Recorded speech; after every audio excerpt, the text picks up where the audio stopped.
Once upon a time, there was a boy named Huckleberry. He was about 14 years old and lived in the South around the mid-1800s. He was going down the Mississippi River with Jim, a runaway slave. They became good friends and talked about superstition mostly. However, the further Huck goes down the river, the more he begins to question a lot about himself and the world he lives in. Jim looks at Huck and decides that he looks ornery. This means that Huck has a difficult disposition towards his own views that he has grown up with and what society has imposed on him. It was a time where many things were changing and different views were being taken into consideration.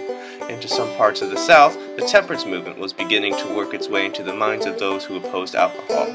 Not only is that the definition of the term in the context, but it's also used to describe having the trait of avoiding excess of any one thing. While lost in his thoughts, he began asking questions of whether or not he was doing the right thing of helping Jim find his freedom to Ohio and beyond. This would make Huck an abolitionist, which he was raised not to be. This is a term used to describe people who fought for the end of slavery. Given the circumstances that Huck was in, he had the gumption to push through and help Jim nonetheless because of what he has offered to Huck in his time of need. Most people use this term when they are determined or have fortitude to stick to what they believe in and push through to get a task done. After coming to that conclusion, Huck started to pull off to the side of the river so that they could rest for the night. Huck also smiled at Jim as they continued to wade through the river back to the land.